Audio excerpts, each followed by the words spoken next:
सभी प्यारे बच्चे को गुड इवनिंग। चलिए, स्वागत है आपका आज के सेशन में। और आज हम लोग 27 डे में पहुंच चुके हैं। मार्कर कहाँ रख दिया जी ये लोग? एक मिनट बाबू, मार्कर देख लेने दीजिए।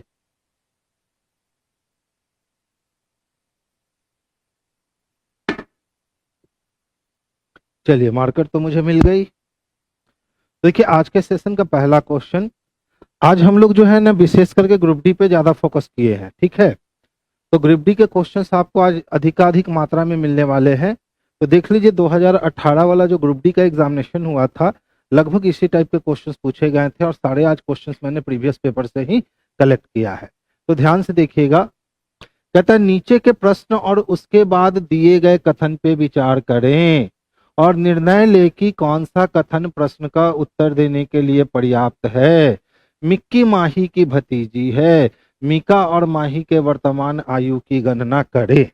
तो किसके किसके आयु की गणना करनी है? तो एक हो गई मीका और एक हो गई माही, इसके वर्तमान आयु की गणना करना है।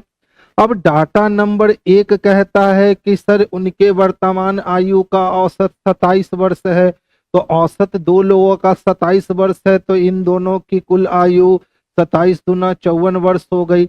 क्या इससे मीका की आयु और माही की आयु का आता पता चलेगा? बिल्कुल नहीं चलेगा। अब दोनों में से कौन कितना बड़ा कितना छोटा है कोई कंफर्मेशन नहीं। तो हमने कहा सर 1 नंबर ने जवाब नहीं दिया। अब हम दूसरे की बात करें तो दूसरा कहता है डाटा 15 वर्ष के बाद माही की आयु मीका की आयु की दुगनी हो जाएगी। तो माही की आयु, किसकी आयु बच्चे? माही की आयु मीका के आयु की दुगनी हो जाएगी, यानी ये 2 और ये कितना, तो 1 हो जाएगा। क्या इससे पता चलेगा कि किसकी उम्र कितनी है? नहीं। तो अब ध्यान से देखोगे तो अगर हम ध्यान से देखें तो ये कितने साल के बाद प्रोसेस हुआ है? तो 15 ईयर के बाद हुआ है ना। तो 15 साल पहले तो दोनों की आयु कितनी थी? 54। 15 साल पहले दोनों की आयु कितनी थी? 54। और 15 साल तो दोनों के बढ़ेंगे, तो इसमें 15 जोड़ दो, तो 5 4 9 हो गए और 5 1 6 हो गए, यानी कि 69। ठीक है। अब 69 कहने का मतलब कितना से? तो 3 से भाग दे दो, तो 3 दूना 6 और 3 तिहाई 9, यानी 1 की वैल्यू हो गई 23। तो 2 की वैल्यू हो गई 23 दूना 46 और 1 की वैल्यू हो गई 23। ठीक है। अब देख लो, इसके आयु का योग 54 था, यानी इससे भी पता कब चलेगा? 15 साल के बाद पता चलेगा। लेकिन अगर हम दोनों को मिला देते हैं एक साथ, तो इसमें से 15 इसमें से 15 माइनस कर दो, यानी 1 और 2 एक साथ मिल करके हमको आंसर देने के लिए तत्पर तैयार हो जाएंगे। तो आंसर हमारा सी हो जाएगा। अच्छा वाला क्वेश्चन था।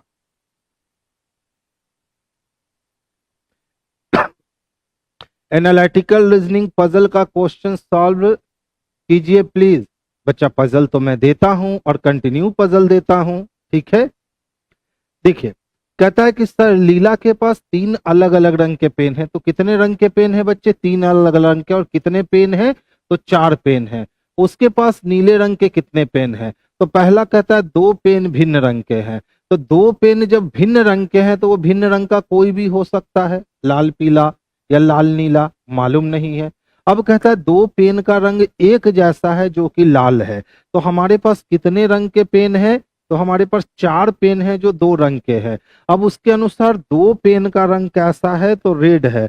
और पेन कितने रंग के थे? तो 3 अलग अलग रंग के थे। तो अब इसमें से एक जो हो गया वो ब्लू हो गया और एक जो हो गया वो कोई और कलर का होगा। तो ब्लू रंग के पेन की संख्या 1 मिल गई। ये कब पता चला? तो केवल दूसरे से ही स्पष्ट हो गया। और केवल 2 किसमें दे रखा है? तो बच्चे ऑप्शन नंबर बी में दे रखा है। तो आंसर हम लोग बाबू ऑप्शन नंबर बी कर लेंगे 2 के लिए। यानी जो लोग डी लगा रहे हैं ना कि 1 और 2 दोनों पर्याप्त नहीं है एक साथ, वो गलत लगा रहे हैं। 2 अकेले जवाब दे देगा बच्चा, ठीक है। तो आंसर क्या कर लेंगे? तो ऑप्शन नंबर हम लोग 2 लगाएंगे, क्योंकि 2 ही में है, कथन भी पर्याप्त है। नेक्स्ट क्वेश्चन की ओर देखोगे। परीक्षा उत्तीर्ण करने के लिए कड़ी मेहनत करनी चाहिए। यानी अगर परीक्षा को पास करना है आपको, तो आपको हार्ड वर्क करना ही पड़ेगा। अब कहता है सर निष्कर्ष हमने 4 दिया है, चारों में से कौन सा निष्कर्ष सही है? तो कथन क्या है कि परीक्षा को पास करने के लिए कड़ी मेहनत करनी चाहिए। अब पहला कहता परीक्षा केवल कड़ी मेहनत से संबंधित है, बिल्कुल नहीं। वे सभी जो कठिन परिश्रम करते हैं उत्तीर्ण होते हैं, 100% सियोरिटी तो नहीं है, क्योंकि निष्कर्ष अपने आप में 100% होना चाहिए। कड़ी मेहनत के बिना कोई उत्तीर्ण नहीं हो सकता, तो ये तो सीधा कह रखा है ना कि परीक्षा पास करने के लिए कड़ी मेहनत करनी चाहिए, यानी कड़ी मेहनत के बिना आप पास नहीं कर सकते हो। मेहनती व्यक्ति एक संतुष्ट व्यक्ति होता है, इससे कोई मतलब नहीं। तो केवल 3 अनुसरण करता है, और केवल 3 किसमें दे रखा है बच्चे, तो ऑप्शन नंबर सी में दे रखा है। तो आंसर हमारा ऑप्शन नंबर सी हो जाएगा। तो आंसर हम लोग ऑप्शन नंबर सी को कर लेंगे, ठीक है। शिवम कुमार जी, फिर से बच्चे क्वेश्चंस का नंबर डालोगे तभी हम फिर से बता पाएंगे, बिना क्वेश्चंस के नंबर के हम नहीं बता पाएंगे। देखिए क्या कहता है, स्टेटमेंट कहा गया, प्रिंसिपल ने छात्र से कहा, जिस तरह से हम खाते हैं, स्नान करते हैं आदि, वैसे ही स्वच्छता बनाए रखना नियमित कार्य का हिस्सा होना चाहिए। तो एक स्कूल के प्रिंसिपल या कॉलेज के प्रिंसिपल के द्वारा आपको एक स्टेटमेंट दिया गया, और स्टेटमेंट ये कहा गया कि जिस तरह से हम रोज खाना खाते हैं, रोज हम लोग स्नान करते हैं, उसी तरह से स्वच्छता बनाए रखना नियमित कार्य का हिस्सा होना चाहिए, ठीक है। तर्क कहता है, व्यक्तिगत स्वच्छता, पर्यावरण स्वच्छता विभिन्न क्षेत्र है जहां स्वच्छता को अपनाया जाना चाहिए। बिल्कुल ये रीजन हो सकता है। स्वच्छता भक्ति से भी बढ़कर है, बिल्कुल गलत है। यानी कौन सही है, तो केवल एक सही। देखिए 2 नंबर क्वेश्चन ऐसा था ना कि मेरे पास 4 पेन थे, एक एक एक एक, कितने पेन थे ध्यान से समझना, 4 पेन थे। और ये चारों पेन जो है ना वो 3 अलग अलग रंग के मिलकर बने थे। मान लो कि रेड पेन है, येलो पेन है और ब्लू पेन है। ये 3 रंग का पेन है, और पेन की कुल संख्या कितनी है, तो पेन की कुल संख्या 4 है, ठीक है। पहले डाटा ने कहा कि 2 विभिन्न रंग के पेन है, क्लियर है। तो अब ये 2 जो है ना ये भिन्न भिन्न रंग के पेन है। अब ये 2 जो भिन्न भिन्न रंग के पेन है, तो वो नीला पीला होगा कि लाल पीला होगा कि लाल और नीला होगा, हम कह नहीं सकते हैं। तो पहले से डाटा नहीं मिला। अब दूसरे डाटा के अनुसार हमको पता चला कि ये 4 जो पेन है ना, इसमें से एक पेन रेड है और ये दूसरा पेन भी क्या है, रेड है। तो 2 पेन भैया रेड निकल गया। तो अब बचा कितना पेन, 2 पेन। और पेन को कितने रंग का होना है, तो 3 रंग का होना है। तो 2 पेन जब लाल रंग का हो गया, तो एक पेन पीला होगा और एक पेन कैसा होगा, तो नीला होगा। वही क्वेश्चन पूछा था कि नीले पेन की संख्या कितनी है, तो नीले पेन की संख्या जो है वो 1 है। ये किससे पता चल गया, तो 2 ने अकेले डिसाइड ले लिया था कि नीले पेन की संख्या 2 है, बस उतना ही तो करना था और कुछ नहीं करना था, छोटा सा काम था। देखो क्वेश्चन नंबर 5 क्या कहता है, क्या भारत में 7 स्टार होटल पर प्रतिबंध लगाया जाना चाहिए। पूछ रहा है कि भारत जैसे देश में 5 star, 4 star, 6 star, 7 star hotel होते हैं ना, तो 7 स्टार जो भी होटल है उन पर प्रतिबंध लगा देना चाहिए। तो रीजन कहता है हाँ, इसने सपोर्ट कर दिया, हाँ सर लगा देना चाहिए।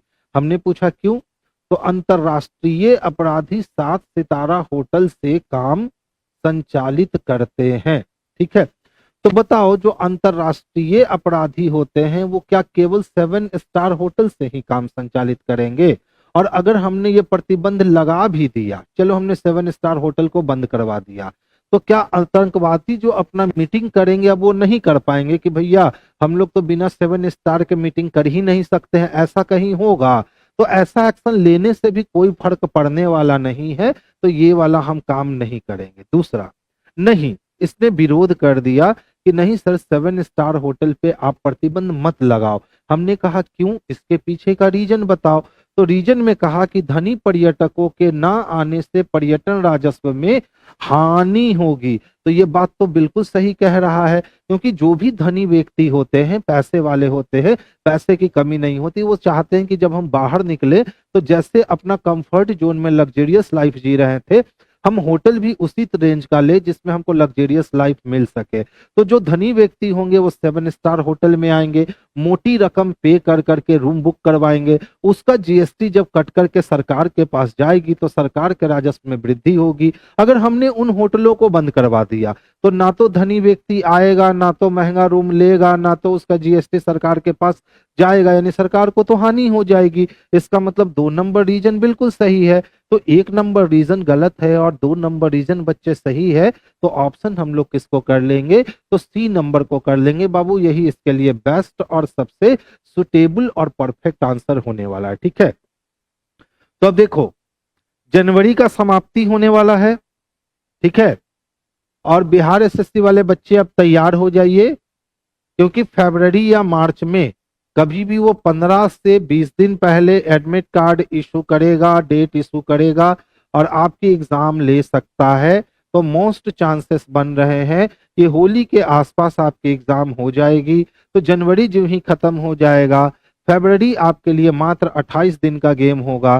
तो बच्चे जाग जाओ, अब जितने भी सोए हुए बच्चे हो अब एक्टिवेट हो जाओ, क्योंकि अब समय बिल्कुल नजदीक आ गया है जब आप बिहार एसएससी देने के लिए जाओगे अपने अपने सेंटर पे। तो सारी नींद को चैन को ये सबको त्यागो और मेहनत पे वापस लौट जाओ, क्योंकि अंतिम समय का जो मेहनत होता है ना वो बहुत ही फलदायक मेहनत होता है। अच्छा देखिए, ये क्वेश्चन मुझे बड़ा अच्छा लगा। ठीक है, अब है तो ये मैथमेटिकल रीजनिंग है ना, लेकिन पूरी तरीके से जो है ना एकदम लॉजिक यूज किया गया है, दिमाग का खेला वाला। तो देखिए यहाँ 3 वैल्यू है, एक वैल्यू एक्स है, एक वैल्यू वाई है और एक वैल्यू जेड है।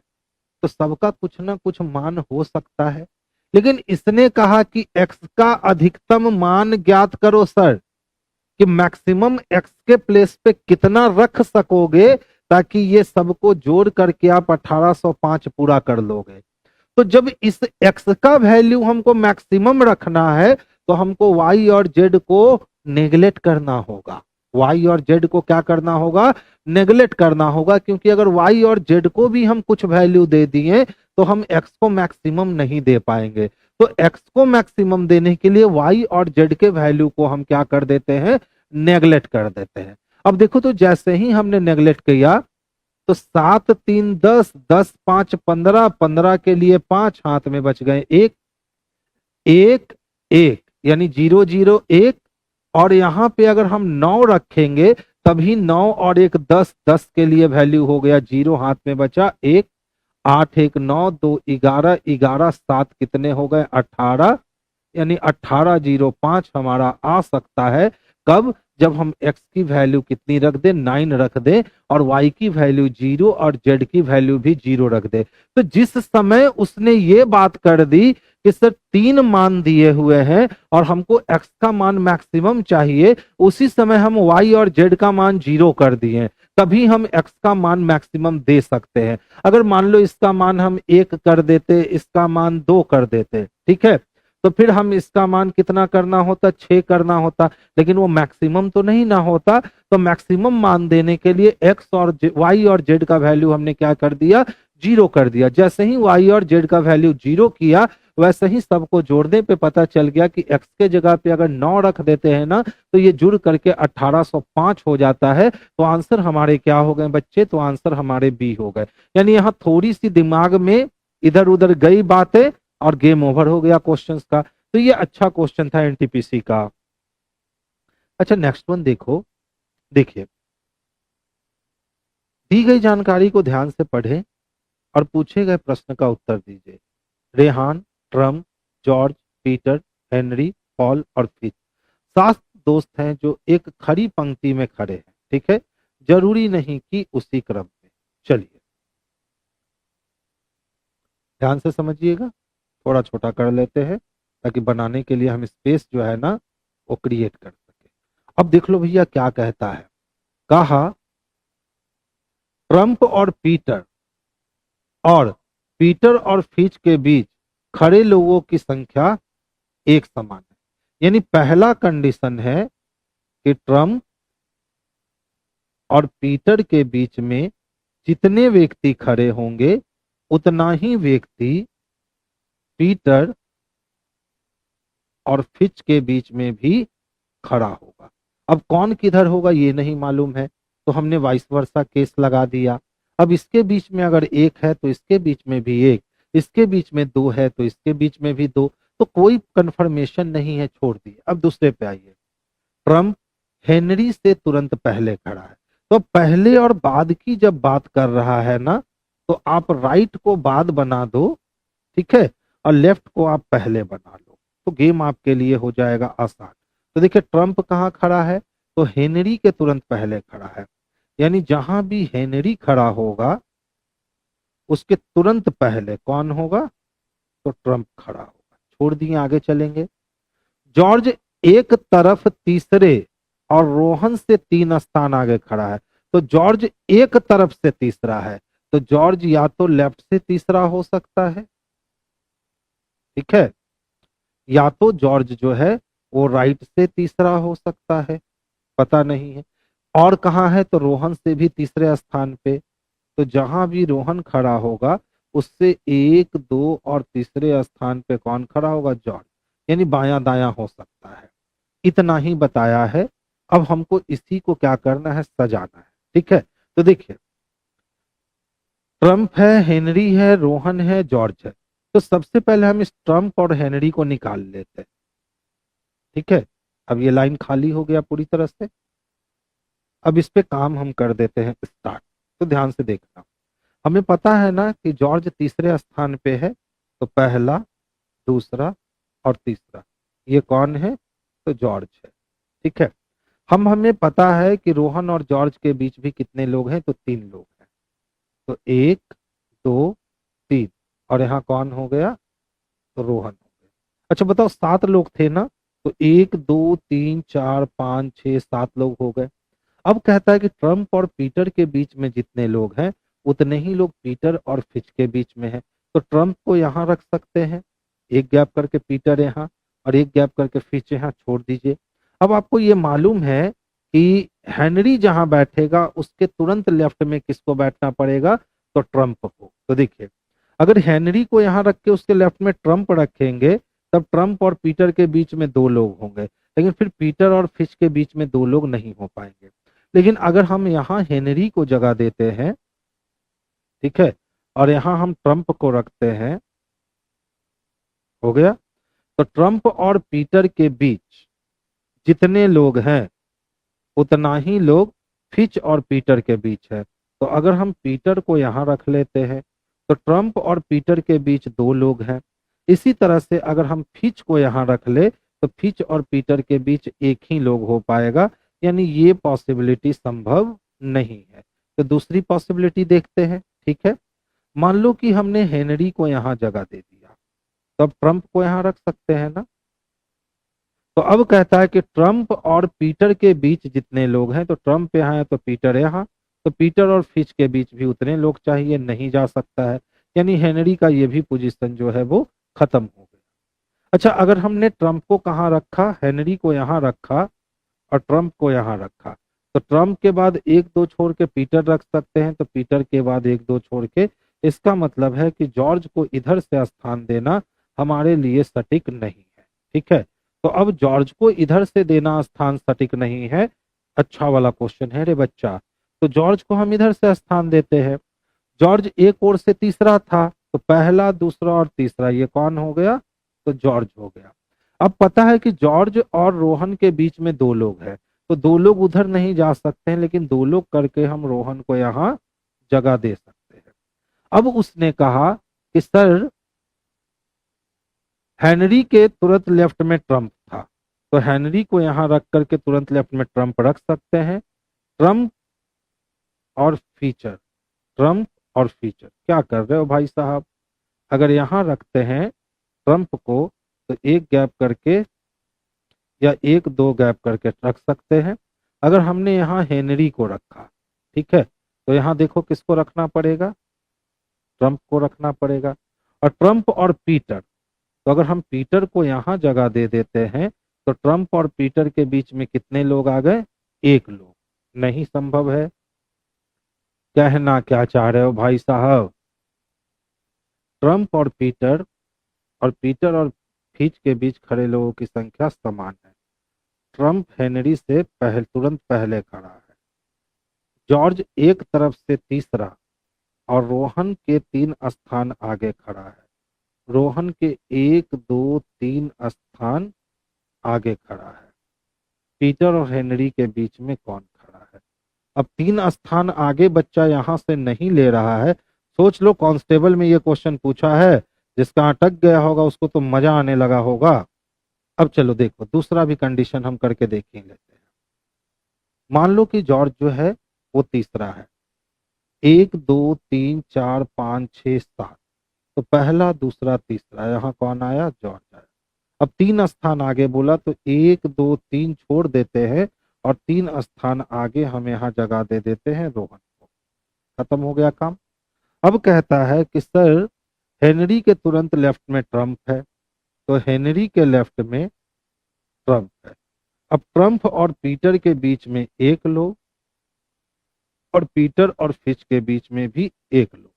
अब पूछ रहा है पीटर और हेनरी के बीच में कौन है? तो पीटर और हेनरी के बीच में जॉर्ज और ट्रम्प होगा, तो ट्रम्प भी है जॉर्ज भी है, यानी ये वाली कंडीशन फॉलो नहीं होती है। छोड़ दीजिए, आगे चलिए।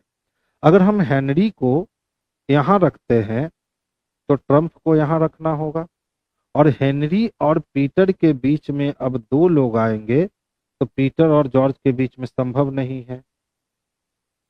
किसी से बना है क्या? 1 2 3, यहाँ कौन आ गया? जॉर्ज आ गया। 1 2 3 छोड़ के यहाँ कौन हो गया? तो रोहन हो। ट्रम्प यहाँ रखे तो 1 2 छोड़ के पीटर, फिर 1 2 छोड़ के नहीं। अगर ट्रम्प को यहाँ रखे, ठीक है, तो 1 छोड़ के पीटर, 1 2 छोड़ के पीटर, 1 नहीं। अगर ट्रम्प को हम यहाँ रखे, ये अब अभी हमसे नहीं बनेगा, ठीक है, बाद में इसको देखेंगे। अभी अभी हमसे नहीं बनेगा, हमको समझ में आ गया। नेक्स्ट देखिए, 12 25 60, 15 चक्को 60 नहीं, 71 51 61 5 66 नहीं, 37 37 49। देख लो बच्चा, अगर हम 61 में से 12 को माइनस कर दें, ठीक है, तो 11 में से 2 गया 9 बचा, 5 में से 1 गया 4 बचा, 49 किसका वैल्यू हो गया? 7 का। इसी तरह से अगर हम 51 में से 15 को माइनस कर दे तो ये 36 वैल्यू मिला, किसके लिए? 6 के लिए। यानी कि इन दोनों का हटा देंगे तो हमको इसका स्क्वायर चाहिए। तो देखो, तो 54 में से अगर हम 20 माइनस करते हैं तो 44 34, 5 का स्क्वायर 34 नहीं होगा। 46 में से अगर 12 माइनस करते हैं तो 34, 4 का स्क्वायर 34 नहीं होगा। 70 में से 16 माइनस करते हैं तो 9 का स्क्वायर 81 नहीं हो पाएगा। लेकिन अगर 78 में से हम 14 को माइनस कर लेते हैं, ठीक है, तो 64 आएगा। और 64 बाबू किसका स्क्वायर है? तो 8 का स्क्वायर है। यानी ऑप्शन नंबर डी जो है ना बच्चे, यही इसके लिए सबसे बेस्ट और सबसे सुटेबल आंसर हो जाएगा। आगे चलें। अब उस क्वेश्चंस को बाद में देखेंगे। कभी कभी कोई क्वेश्चंस क्या करता है ना कि माइंड आपका ब्लॉक कर देता है, तो जब कोई क्वेश्चन आपका माइंड ब्लॉक कर देना तो उस समय उसको देखिए ही नहीं, उसको बाद में देखिए, वो बन जाएगा। अच्छा देखो, तो अगर हम 8 का स्क्वायर कर दे बच्चे, तो 8 8 कितना? 64। अगर 64 को हम 2 गुना करते हैं तो 64 गुना 128 होगा क्या? और अगर 1 को माइनस कर लेते हैं तो 127 होगा क्या? इसी तरीके से देखिए, 5 का अगर हम स्क्वायर कर दे तो 5 कितना हो गया? 25 हो गया। और 25 को 2 से मल्टीप्लाई कर दे तो 25 दूना 50 हो जाएंगे। और उसमें अगर 1 माइनस कर दे तो ये 49 लेकर आएगा। अब सेम काम क्या करना है? 11 का स्क्वायर कर देना है। तो 11 का स्क्वायर भैया 121 होता है। और 121 को 2 से गुना कर देंगे तो ये हो जाएगा 242। और माइनस 1 कर देंगे तो ये हो जाएगा 241। अब देखो, तो 241 कहीं दिया है क्या? तो ऑप्शन नंबर सी में दे रखा है बच्चे। तो परफेक्ट आंसर इसका बाबू ऑप्शन नंबर क्या हो जाएगा? तो सी हो जाएगा, जो बेस्ट और सबसे सुटेबल आंसर है। अब देखिए, कुछ क्वेश्चन पर देखते के साथ पकड़ में आ जाते हैं। जैसे यही क्वेश्चन देख लो, छोटे से बच्चे से पूछोगे कि सर अलग कौन है, तो बोलेगा सर ये तो बउआ का झुनझुन्ना है, यही अलग है, क्योंकि सारा क्या है बाबू, रोमन नंबर है, लेकिन ये रोमन नंबर नहीं है। तो ऑप्शन नंबर सी को हम लोग टारगेट करेंगे, यही इसके लिए बेस्ट और सबसे परफेक्ट आंसर है। देखिए, बिस्किट, केक, ब्रेड और चॉकलेट में से अलग कौन है? तो चॉकलेट अलग है। पूछोगे सर क्यों? तो ब्रेड बेकरी आइटम है, बिस्किट बेकरी आइटम है, केक बेकरी आइटम है, लेकिन चॉकलेट बेकरी में नहीं बनता, ये फैक्ट्री में बनता है। तो अलग कौन हो गया बच्चे? तो चॉकलेट जो है ना वो अदर से डिफरेंट है। तो 12 नंबर के लिए आंसर हम लोग सी को कर लेंगे। अच्छा देखो, विषम की पहचान करना, ये भी झुनझुना वाला क्वेश्चन है। वाई की वैल्यू 25 होती है क्या? टी की वैल्यू 20 होती है क्या? ओ की वैल्यू 15 होती है क्या? लेकिन ई की वैल्यू 6 नहीं ना होती है, तो ई की वैल्यू 5 होती है। कौन अलग है? तो ए अलग है। और ए बच्चे किस में दे रखा है? तो ए सी में दे रखा है। तो आंसर हमारा सी जो है ना, यही इसके लिए सबसे बेस्ट और सबसे परफेक्ट आंसर होगा। नेक्स्ट क्वेश्चन देखेंगे। अच्छा देखो तो, काइट 20 है और इसको पी आर जी 50 लिखता है। देखिए, के का अपोजिट पी, आई का अपोजिट आर, और टी का अपोजिट जी, यानी अपोजिट किया। और यहाँ कितने बढ़ा दिए गए? तो 30 बढ़ा दिए गए। अच्छा उसी तरह से देखिए तो, ई एन टी है 16, और उसको क्या लिखा है? V M G 40। ठीक है, ध्यान दोगे। ई का अपोजिट भी, एन का अपोजिट एम, टी का अपोजिट जी, और 16 से कितना कर दिया गया? 40। तो 16 से 40 करने का मतलब है कि 30 यानी कि 24 बढ़ गया। ठीक है, एक जगह 30 और एक जगह 24। क्यों भाई साहब, ऐसा काम क्यों कीजिएगा आप कि एक जगह 30 बढ़ाइएगा और एक जगह 24 बढ़ाइएगा? चलिए खोज ही लेंगे कोई ना कोई लॉजिक। अब देख लो किसका कहता है, एम एफ जी के लिए लिखा है उसने 18। ठीक है, तो ध्यान से देखोगे, एम का अपोजिट क्या? एन, एफ का अपोजिट यू, टी का अपोजिट जी, यानी कि नट चाहिए। ये दोनों तो खत्म हो गया ना। अब सवाल उठता है सर 40 की 45। ठीक है, सवाल क्या उठता है? 40 की 45।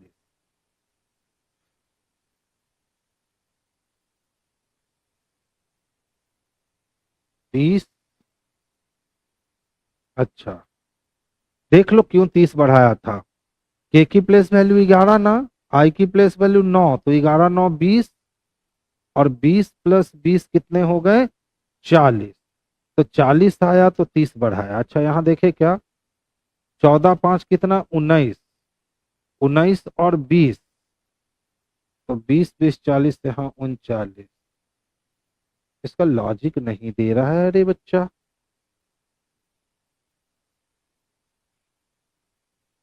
दो में नट दिए गए हैं, एक में 40 है और एक में 45 है। यहाँ 30 बढ़ गए हैं और यहाँ 24 बढ़ गए। तो 20 था तो 50 हो गया। आह, देख लो, मिल गया लॉजिक। 20 था तो कितना हुआ? 50 हुआ। ठीक है, 16 था तो कितना हुआ? 40 हुआ। कितने का अंतर है? 10 का अंतर। तो इन दोनों के बीच में ना 18 आएगा, तो ये अंतर कितना ले लेगा? तो ये अंतर 45 ले लेगा। खूबसूरत क्वेश्चन। नट के लिए क्या लिखेंगे? तो ऑप्शन नंबर डी लिखेंगे, यानी 45 इसके लिए सबसे बेस्ट और सबसे सुटेबल आंसर होगा। देख लीजिए कहाँ से दूर से सोच रहा है। 20 है तो 50, 16 है तो 40, 10 का अंतर, तो इसके बीच में 18 है, तो इसके बीच में क्या आया? 45 आया। तो आंसर हम लोग क्या कर लेंगे? 45 कर लेंगे। ठीक है, बहुत ही बेहतरीन क्वेश्चन था। जब मेरा रास्ता रोक के खड़ा हो गया तो समझ सकते हैं कि क्वेश्चन में दम हुआ है।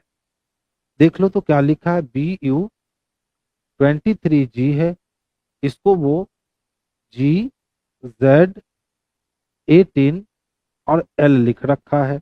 अच्छा अंतर देख लो बाबू, 2 में अगर हम 5 जोड़ देते हैं तो 7 हो जाता है, 21 में 5 जोड़ दे तो 26 हो जाता है, 23 में 5 माइनस कर दे, ठीक है, तो 18 हो जाता है, और 7 में 5 जोड़ दे तो 12 हो जाता है। अगर सेम तरीका अगर हम देखें तो क्या दे रखा है, LC 41 और M दे रखा है, और उसको वो लिखता है QH 36 और R। सेम प्रोसेस अप्लाई किया गया है बंधु। 12 में 5 जोड़े 17, 3 में 5 जोड़े 8, 41 में 5 घटाएं 36, और 13 में 5 जोड़े तो 18। अब सेम प्रोसेस से कहता है कि सर GU18N को कैसे लिखोगे। तो जो भी लेटर में फॉर्म चल रहे हैं उसमें हमें 5 जोड़ने हैं, और जो डिजिट में है उसमें हमें 5 घटाने हैं। तो देखिए 7 5 कितने 12, 21 और 5 26, 18 में से 5 गया 13, और 14 5 19, यानी LZ13S चाहिए। LZ13S ऑप्शन नंबर ए में स्पष्टता देने दिख रहा है, तो आंसर हमारा बाबू क्या हो जाएगा, तो ऑप्शन ए हो जाएगा। हाँ, आज बहुत हार्ड क्वेश्चन है ना। हाँ, सब दिन एक समान क्वेश्चन नहीं ना, कभी कभी टफ से खेलना चाहिए, मजा आता है। देखिए तो क्या कहता है, एक व्यक्ति की ओर इशारा करते हुए कल्याण ने कहा, उनका पोता मेरे भाई का इकलौता बेटा है। तो मेरे भाई का जो इकलौता बेटा होगा वो मेरा भतीजा होगा, और मेरे भतीजे को कोई पोता कह रहा है तो वो व्यक्ति मेरा पिताजी हो जाएंगे। तो व्यक्ति कल्याण से कैसे संबंधित है, तो व्यक्ति कल्याण का पिता है, ठीक है। अब देख लो, कोई व्यक्ति था, तो व्यक्ति हमेशा मेल मेंबर ही होता है, ठीक है। तो व्यक्ति की ओर इशारा करते हुए किसने कहा, तो कल्याण ने कहा, ठीक है। कल्याण ने कहा उनका पोता, तो उनका पोता यानी इनके बेटे का बेटा, बेटे के बेटा को ही पोता कहेंगे, उनका पोता मेरे भाई का यानी कल्याण के भाई का ये कैसा बेटा है, तो ये इकलौता बेटा है, इकलौता बेटा है, ठीक है। तो इसका भी बेटा और इसका भी बेटा, इसका मतलब है कि ये दोनों शख्स क्या है, तो ये दोनों शख्स एक ही व्यक्ति है, यानी सेम लोग है, ठीक है। तो इस व्यक्ति का बेटा ये है, तो कल्याण भी इस व्यक्ति का बेटा होगा। तो पूछ रहा है व्यक्ति का कल्याण से क्या संबंध है, तो व्यक्ति जो है वो कल्याण का कौन हो गया, तो कल्याण का पिता हो गया। और पिता किसमें दे रखा है बाबू, तो ऑप्शन नंबर ए में दे रखा है। तो आंसर हम लोग ऑप्शन नंबर ए बनाएंगे 16 का। देखिए शिवम का आंसर बी आया था, यानी कि दादा हो गया था। तो दादा तो इसका ना होगा रे, कल्याण इसका चाचा हो गया, और जी जिसको दादा कहेगा उसको उसका चाचा क्या कहेगा, तो पिता कहेगा। तो शिवम आंसर हमारा पिता हो जाएगा बाबू, ऑप्शन नंबर ए। देखो, अखिल पार्क में एक बच्चे से मिलता है। बच्चा अखिल की अपनी माँ के छोटे भाई, तो माँ का छोटा भाई या मामा के रूप में पहचान करता है। तो अखिल बच्चे का है, तो जब अखिल उसको मामा कह रहा है तो वो बच्चा इसको भांजा हो जाएगा, ऑप्शन नंबर सी। देखिए कौन था, तो अखिल था, ठीक है। पार्क में किससे मिला, तो एक बच्चा से मिला। अब बच्चा अखिल की अपनी माँ, अखिल की अपनी माँ के छोटे भाई के रूप में पहचान करता है। तो बच्चा अखिल की अपनी माँ के छोटे भाई के रूप में पहचान करता है ये। अब कहता है अखिल बच्चे का है, तो अखिल बच्चे का, तो इस बच्चा ये भाई है और इसकी बहन, और इसकी बहन का बेटा, तो बहन का जो बेटा होगा उसको हम लोग क्या कहेंगे, तो उसको हम लोग भांजा कहेंगे, यानी नेफ्यू कहेंगे। जो ऑप्शन नंबर सी में स्पष्टता देखने को मिल रहा है बाबू, तो आंसर हमारा ऑप्शन नंबर सी जाएगा। सोनल ने घड़ी पहनी हुई थी जब घड़ी में 3 PM हो रहे थे। तो घड़ी में कितने बज रहे थे बाबू, तो 3 बज रहे थे, ठीक है। अब क्या कहता है, उसने पाया कि घंटे वाली सुई पूरब की ओर, तो घंटे वाली सुई तो सही में 3 पे होगी तो पूरब में होगी, यानी रियल टाइम जोन है। तो मिनट वाली सुई तो भैया 12 पे होगी और 12 का रियल टाइम जोन नॉर्थ होता है। तो आंसर हमारा ऑप्शन नंबर डी हो जाएगा, जो इसके लिए सबसे बेस्ट और सबसे सुटेबल आंसर हो जाएगा। देख लो, 12, 6, 3 और 9। घड़ी में कितने बज रहे हैं? तो घड़ी में 3 बज रहे हैं। ये ईस्ट होता है, ये वेस्ट होता है, ये नॉर्थ होता है और ये साउथ होता है। अब देख लो, इसको घंटे वाली सुई पूरब में दिख रही है, तो सही में घंटे वाली सुई पूरब में है। तो पूछता मिनट वाली सुई कहाँ दिखेगी? तो मिनट वाली सुई उत्तर में दिखेगी। यानी ऑप्शन नंबर डी जो है यही इसके लिए बेस्ट और सबसे परफेक्ट आंसर है। नेक्स्ट वन देखेंगे। देखिए, शकुंतला पूरब दिशा की ओर मुख किए हुए है। वो राधा के साथ मानक चेस पर बैठे आसन्न में चेस खेल रही थी। तो राधा का मुख, अब सोचिए चेस का बोर्ड तो ऐसा होता है ना, ठीक है। अब शकुंतला का मुख पूरब की ओर था, तो जब चेस कोई लोग खेलेगा तो सेंटर की ओर मुख होगा। यानी अगर हम शकुंतला को यहाँ रखेंगे तो इसके साथ मानक रूप से कौन बैठी हुई थी? राधा। अब पूछ रहा है राधा का मुख किधर होगा? तो जब शकुंतला पूरब में देख रही है तो राधा पश्चिम में देख रही होगी। यानी ऑप्शन नंबर बी जो है यही इसके लिए बेस्ट और सबसे परफेक्ट आंसर है। अच्छा देखिए, 26 में 4 की कमी करोगे 22 होगा, 22 में 4 की कमी करोगे 18 होगा, 18 में 4 की कमी करोगे 14 होगा और 14 में 4 की कमी करोगे तो 10, 10 यानी कि जे के लिए। और 10 में अगर 4 की कमी करोगे तो 6 होगा, 6 यानी एफ के लिए।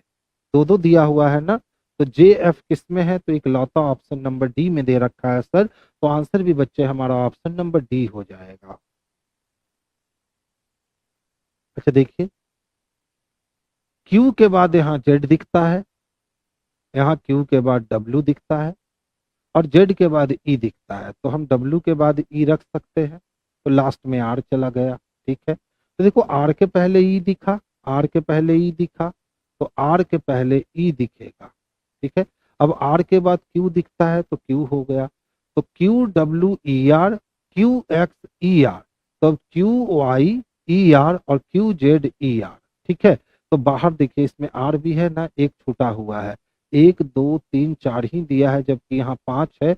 यानी यहाँ एक डॉट और था, इसमें आर आएगा। ठीक है, क्या निकल के आया? ई क्यू आर वाई और आर। अब ढूंढ लो E Q R Y R कहाँ रखा हुआ है? E Q R Y R, E Q R Y R, E Q R Y R option number B में रखा हुआ है बच्चे। तो आंसर हमारा ऑप्शन नंबर बी जो है यही इसके लिए परफेक्ट और सबसे बेस्ट आंसर है। नेक्स्ट वन देखोगे। अच्छा देखिए, 5 दूना 10, 5 तिहाई 15, 5 चको 20, तो 6 दूना 12, 6 तिया 18 और 6 4 की 24। इसका मतलब 18 उसके लिए सबसे बेस्ट और परफेक्ट होगा। देखिए, यदि पहला घटक एक प्रतीक और अंतिम घटक एक संख्या, तो पहला घटक प्रतीक नहीं, यानी पहला शर्त अप्लाई नहीं हुआ। यदि पहला घटक एक संख्या हो जो 2 से पूर्णतः विभाजित हो, बिल्कुल है, तो इस इसे के रूप में कोड किया जाना है। तो इसे किसके रूप में कोड किया जाना है? यदि दूसरे और तीसरे दोनों घटक पूर्ण वर्ग हों, दूसरा और तीसरा पूर्ण वर्ग नहीं है, तो इसे के रूप में कोड किया जाना। अब किसके रूप में कोड किया जाना ये तो बताया ही नहीं रे बच्चा। देखिए यहाँ पे मुझे कुछ मिसप्रिंट लग रहा है। ठीक है, देख लो, यदि पहला घटक एक संख्या है जो कि है, जो 2 से पूर्णतः विभाजित है वो भी है, तो इसे के रूप में कोड किया जाए। किसके रूप में? अब यही नहीं बताया कि इसे किसके रूप में कोड किया जाए। तो चलिए ऑप्शन से ढूंढते हैं। एट दी रेट के लिए पी चाहिए, यानी दूसरा पी चाहिए। उसके बाद एंड है, एंड के लिए क्या चाहिए? तो एस चाहिए। उसके बाद फोर के लिए क्या चाहिए? तो जी चाहिए। उसके बाद इक्वल टू के लिए क्या चाहिए? तो आर चाहिए। पी एस जी आर चाहिए। पी एस जी आर यहाँ भी है, पी एस नहीं, पी एस जी आर यहाँ भी है। अब किसके रूप में? फाई के रूप में कि एक्स के रूप में? तो देखिए, तो एक्स का वैल्यू दिया है, दिया है। अच्छा, तो यहाँ पे सिंबल छूटा हुआ है, यानी इसको किसके रूप में, तो पाई के रूप में कोड किया जाना चाहिए। Option number A. यहाँ पे जोड़ लीजिए तो ये वाली सिंबल होगी, आप अपने क्वेश्चन में इसको जोड़ लीजिएगा, ठीक है, क्योंकि फाई का वैल्यू हमको दिया हुआ नहीं है। देखिए, कुछ गेट डॉर्मेट्री हैं, तो गेट यहाँ, डॉर्मेट्री यहाँ। तो गेट किसको जानता है, शेल्टर को। शेल्टर किसको जानता है, फेंस को। फेंस डॉर्मेट्री को नहीं जानता है, गलत हो गया। कुछ फेंस गेट है, फेंस को गेट से मिलवाने में शेल्टर मदद कर दिया। कुछ होटल शेल्टर है, देखो होटल यहाँ डॉर्मेट्री है, डॉर्मेट्री किसी को नहीं जानता है, कैंसिल हो गया। यानी केवल दो अनुसरण करता है, जो ऑप्शन नंबर डी में स्पष्ट रूप से है। देखो, एच फॉर होटल, कुछ होटल क्या है, तो डी फॉर डॉर्मेट्री है, और कुछ गेट शेल्टर है, G for gate, S for shelter है। अब कहता है सभी शेल्टर फेंस है, और जितना भी शेल्टर था वो फेंस था, दो अलग अलग वेन बन गया। पहला कहता है कुछ गेट डॉर्मेट्री है, गेट यहाँ है, डॉर्मेट्री यहाँ है, दोनों में कोई संबंध नहीं है, गलत। कुछ फेंस गेट है, तो देखो फेंस का कुछ हिस्सा गेट दिख रहा है, सही। कुछ होटल शेल्टर है, होटल यहाँ और शेल्टर यहाँ, दोनों का कोई रिलेशन नहीं, गलत। यानी केवल कौन सा सही है, तो केवल दो नंबर जो है ना बाबू, यही सही है। तो चलिए नेक्स्ट क्वेश्चन की ओर आगे मूव करते हैं और देखते हैं अगला क्वेश्चन क्या है। 100 वर्ष की अवधि में कितने लीप वर्ष होंगे, तो 100 वर्ष की अवधि में 24 लीप वर्ष होंगे, एकदम याद रखोगे, ठीक है। 100 वर्ष में कितने लीप ईयर, 24 लीप ईयर होते हैं।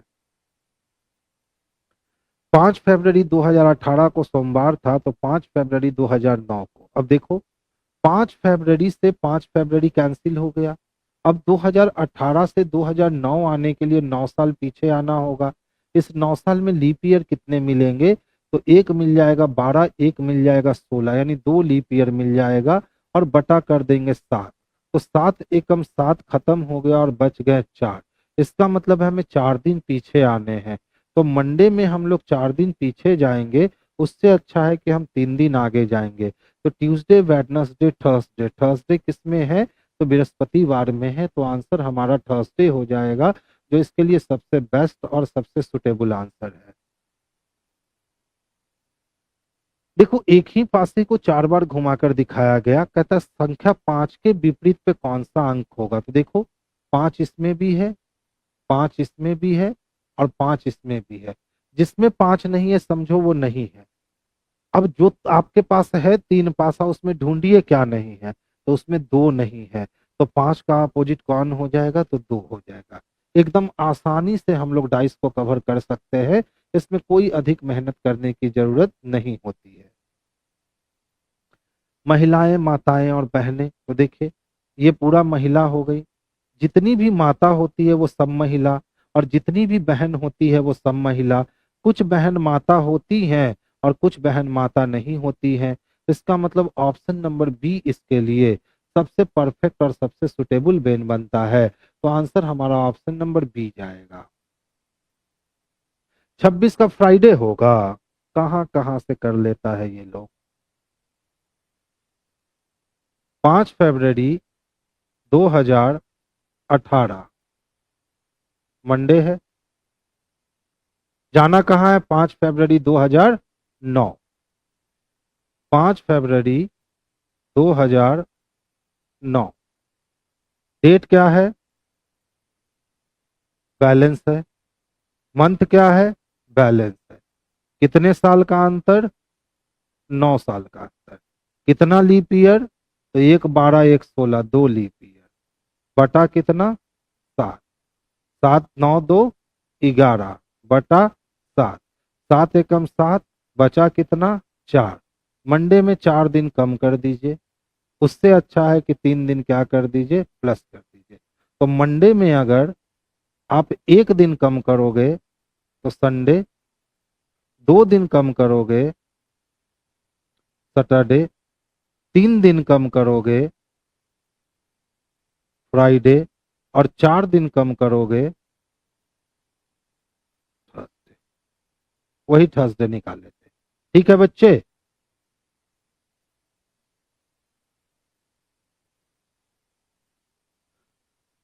देखिए तो 6+3 कितने हो गए 9, और 9 को गुना किया 5 से तो 9×5 कितने हो गए 45।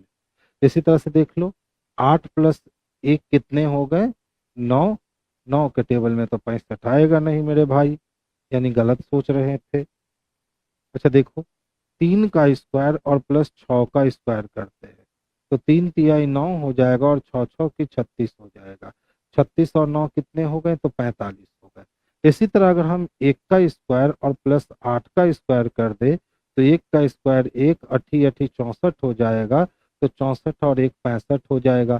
सेम प्रोसेस रखो 6 का स्क्वायर और +13 का स्क्वायर कर दो तो 6 का स्क्वायर मेरे भाई 36 होता है और 13 का स्क्वायर 169 होता है। आपस में जोड़ दो, 9 6 15 के लिए 5 हाथ में बच गया 1, 6 3 9 1 10 का 0, हाथ में 1 1 2 205 आ जाएगा, जो कि ऑप्शन नंबर बी में स्पष्ट रूप से देखने को मिल रहा है। तो आंसर हमारा ऑप्शन नंबर बी जो है ना वो परफेक्ट हो गया। नेक्स्ट देखेंगे। देखिए कितने व्यक्ति हैं बच्चे, तो 8 व्यक्ति हैं। एक वृत्ताकार मेज के इर्द गिर्द बैठे हैं। तो सबसे पहले हम लोग 8 लोगों की व्यवस्था कर लेते हैं और 8 लोगों का फेस जो है ना वो सेंटर की ओर रख देते हैं। हो गया। अब जो कहता है बस वही काम कर देंगे। तो ध्यान से देखना क्या कहता है। एफ जी का पड़ोसी है। तो एफ जब जी का पड़ोसी है तो कौन दाया कौन बाया पता नहीं है। ए जी के बाईं ओर दूसरा है, तो जी के बाईं ओर पहला नहीं दूसरा कौन है, तो ए है। अब एफ यहां भी बैठ सकता है या एफ यहां भी बैठ सकता है, छोड़ दो आगे चल दो। बी डी के दाईं ओर तीसरे स्थान पे बैठा है, तो डी के बाईं ओर पहला दूसरा और तीसरा पोजीशन किसके लिए, तो बी के लिए। ए और बी के बीच में केवल 2 व्यक्ति, तो 1 और 2 छोड़ के या तो बी यहाँ होगा या तो 1 और 2 छोड़ के बी यहाँ होगा। तो बी का 2 पोजीशन मिला, या तो बी यहाँ होगा या तो बी यहाँ होगा, दोनों में से एक सही और एक गलत। ई एच के बाईं ओर दूसरे स्थान पे है, तो एच के बाईं ओर पहला नहीं दूसरा स्थान ई का है, छोड़ दीजिए आगे चलिए। बी एच का पड़ोसी नहीं है। अब बी और एच जो है वो क्या नहीं है, तो पड़ोसी नहीं। अब कहता है सी बी का पड़ोसी है, और सी किसका पड़ोसी है बच्चे, तो सी बी का पड़ोसी है। एफ के सापेक्ष में सी की स्थिति। अब देखिए दोनों में से एक अटेम्प्ट तो मुझे लेना होगा, क्योंकि वो जो लाइन हमने देखा कि ए और बी के बीच में केवल 2 व्यक्ति हैं, तो हम एक बार बी को यहाँ रख कर देखते हैं क्या होता है। अगर जैसे ही हम बी को यहाँ रखेंगे तो एफ के बगल में जी था, इसका मतलब एफ को यहाँ आएगा। और बी से दाएं में 2 घर छोड़ के डी चाहिए, तो बी से दाएं में 1 और 2 घर छोड़ के डी मिल नहीं सकता है। इसका मतलब है कि बी का पोजीशन हम यहाँ रख नहीं सकते हैं। तो अब बी का पोजीशन मुझे यहाँ रखना होगा, ठीक है। और बी के दाएं में 2 घर छोड़ के डी है, तो बी के दाएं में 1 और 2 घर छोड़ के डी है क्या भैया। बी डी के बाईं ओर तीसरे स्थान पे है, डी के बाईं ओर तीसरे स्थान पर है। बी डी ए जी के बाईं ओर दूसरे स्थान पर है। तभी तो सोच रहा हूं गलती क्यों हो रहा है।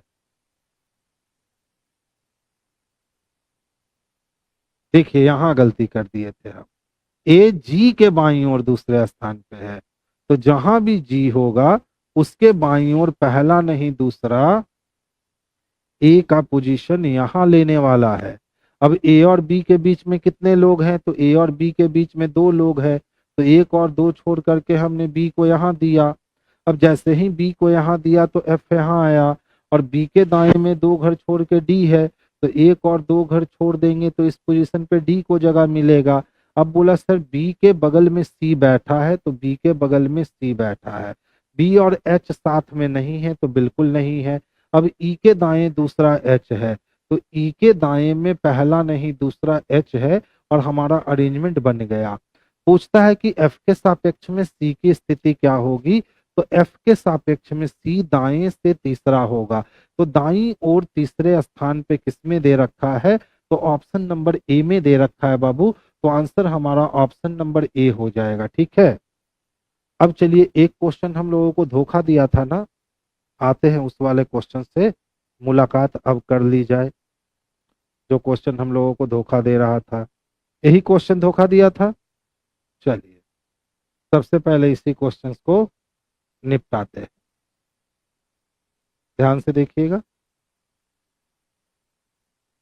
कहता है कि सर दी गई जानकारी को ध्यान से पढ़िए और पूछे गए प्रश्नों का उत्तर दीजिए। Rehan, Trump, George, Peter, Henry, Paul और फिच 7 दोस्त हैं जो एक खड़ी पंक्ति में खड़े हैं, जरूरी नहीं कि इसी क्रम में। ट्रंप और पीटर और फिच के बीच खड़े लोगों की संख्या समान है। तो ट्रंप और पीटर के बीच जितने लोग होंगे उतना ही लोग पीटर और फिच के बीच भी होंगे। ठीक है, हो गया। ट्रंप हेनरी से तुरंत पहले खड़ा है, तो ट्रंप जो है वो हेनरी से तुरंत पहले खड़ा है, तो ये पोजीशन पहले को दिए। जॉर्ज एक तरफ से तीसरे और रोहन के 3 स्थान आगे खड़ा है, तो रोहन के कितना स्थान आगे खड़ा है? तो 3 स्थान आगे खड़ा है। तो मान लीजिए हम लोग आगे इसको मानते हैं, ठीक है, और हम लोग इसको क्या मान लेते हैं? पीछे मान लेते हैं। तो कहता है कि रोहन के 3 स्थान आगे खड़ा है, तो किसके आगे? तो रोहन के। अगर हम यहाँ पे पोजीशन रखते हैं रोहन का, तो रोहन के 1 स्थान, 2 स्थान और 3 स्थान आगे खड़ा है। कौन? जॉर्ज। और जॉर्ज क्या कहता है कि एक तरफ से केमे स्थान पे है? तीसरे। तो इधर से तो वो तीसरा हो नहीं सकता, लेकिन इधर से पहला, दूसरा और तीसरा हो सकता है। तो 1 2 3 4 5 और ये 6 लोग हुआ, तो ये इधर आ गया 7वां। चलिए अब क्वेश्चंस बन जाएगा एक अटेम्प्ट में, क्योंकि सारा माया जाल जो था ना वहीं पे रुका हुआ था, वो माया जाल खत्म हो गया। देखिए रोहन के 3 स्थान आगे खड़ा है, तो 1 2 3 स्थान, और एक तरफ से तीसरा है तो एक तरफ से तीसरा।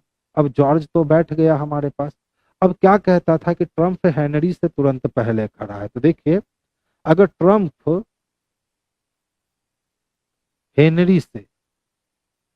हेनरी से तुरंत पहले खड़ा है, पहले बोल रहा है।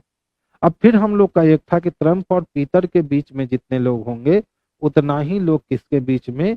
तो पीटर और फिच के बीच में होंगे। तो अगर ट्रंप को यहाँ और हेनरी को हम यहाँ रखते हैं, तो अब ट्रंप और पीटर के बीच में, तो ट्रंप यहाँ है तो 1 और 2 छोड़ करके हम पीटर को यहाँ रख सकते हैं।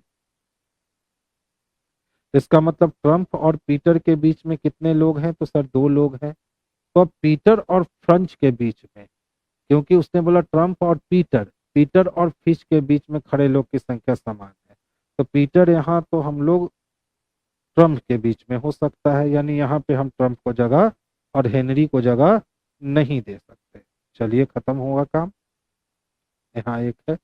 अब बताओ जब हेनरी और ट्रंप को यहाँ जगह नहीं दे सकते हैं, तो हम लोग हेनरी को यहाँ रख सकते हैं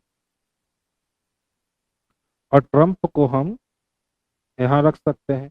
तो ट्रंप और पीटर, तो 1 2 छोड़ करके हमने पीटर को यहाँ जगह दिया, तो पीटर और फिंच के बीच में भी उतने ही लोग हैं। तो ट्रंप और पीटर के बीच में 2 लोग हैं, तो 1 और 2 लोग के बीच यहाँ कौन है? तो फीचर है। फीचर ही था ना? फिच था। अब एक नाम और बच गया, वो एक नाम कौन है? तो पॉल है। ये आ गया पॉल, और अरेंजमेंट हमारा दूसरे अटेम्प्ट में कंप्लीट हो गया। पीटर और हेनरी के बीच में कौन खड़ा है? तो देखिए पीटर और हेनरी के बीच में जॉर्ज खड़ा है। जॉर्ज किस में है बच्चे? तो ऑप्शन नंबर सी में है। इसीलिए बोला था कि उस समय माइंड हैंग कर गया है, अब वो बिल्कुल नहीं उस समय बनने वाला है। और अभी फिर माइंड थोड़ा सा रिफ्रेश हो गया उतना क्वेश्चन बनाते बनाते, तो ये वाली बात एकदम एक बार में क्लियर हो गई। ठीक है, तो चलिए बच्चे आज हम लोग जो है ना यहीं तक सभा रखते हैं। कल फिर हम लोग की मुलाकात होगी और कल फिर हम लोग अच्छे अच्छे प्रश्नों का संग्रह देखेंगे। इधर देख रहा हूं कि आपकी संख्या जो है वो घटती जा रही है, या तो मेरे पढ़ाने में कमी आ रही है, या तो आप टेढ़ा क्वेश्चन देख करके भाग रहे हो। तो मुझे नहीं लगता है कि मेरे पढ़ाने में कमी आ रही है। हम जिस रफ्तार से दशहरा से स्टार्ट हुए हैं उसी रफ्तार से हम कंटिन्यू चल रहे हैं, वही लेवल मेंटेन करके चल रहे हैं, क्वेश्चंस का लेवल डाउन नहीं होने दिए हैं।